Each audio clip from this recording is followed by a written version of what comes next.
Welcome to AC 24/7. I'm Aaron Dean. President Biden is set to address the nation Thursday evening after returning from the Middle East. His objective, to make a case for aid to both Israel and Ukraine. The Advocate Channel's Mike Valero has the latest. A deadly explosion rocking a Gaza neighborhood not far from homes where children are playing. Outside of a hospital, mourners pray over the body bags of victims. The grim effects of war that's erupted in the Middle East captured on video. A war that the Israel Defense Forces say may not have an end in sight. This will not be short. And even if we'll have to expand the campaign in case another enemy gets involved, we'll know how to handle it. With fears that a humanitarian crisis is spiraling out of control in Gaza, the United States and the European Union are calling for Israel and Egypt to allow aid across the border. The Palestinian people are victims of Hamas too.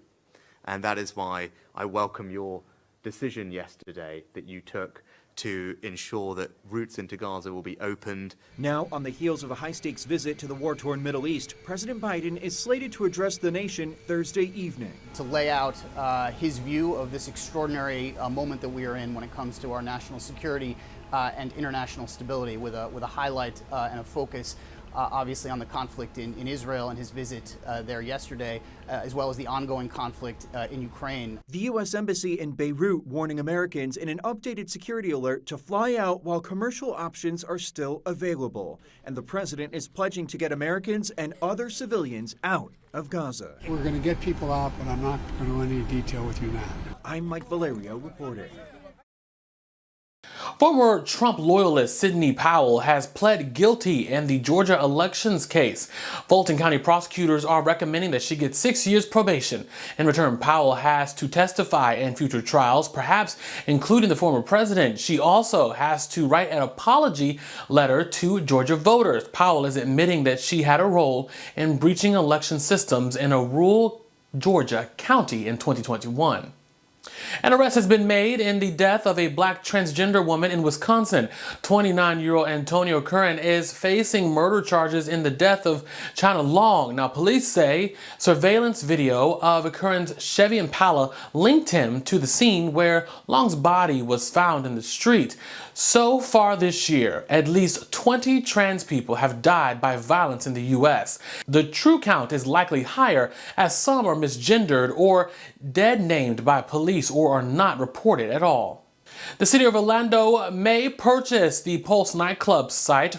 Orlando's mayor says that he wants the city council to put in a $2 million offer on the site. Now, the mayor wants to turn the site into a memorial to the victims of the Pulse nightclub shooting in 2016. That attack is still the deadliest attack on LGBTQ individuals in American history. 49 people were killed. Since then, the site has remained closed, but an impromptu memorial remains.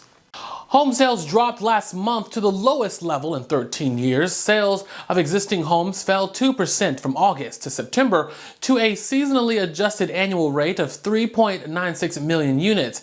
That's according to a monthly report from the National Association of Realtors.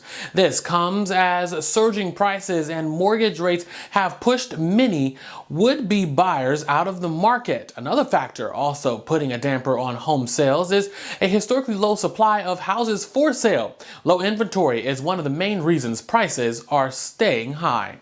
Listen up if you're one of those people who hit the snooze button when it's time to wake up. A new report published in the Journal of Sleep Research suggests that briefly snoozing can be healthier compared to waking up after the first alarm goes off. The research found that a brief snooze period can help against mood decline and even improve cognitive functions. The study, which was conducted on adults, found that most snoozers are younger and not morning people, and that they sleep an average of 13 minutes less on work days than people who never snooze. Well, thanks so much for joining us for AC 24/7. For more, go to theadvocatechannel.com and subscribe on the Advocate Channel YouTube page. For the Advocate Channel, I'm Aaron Dean.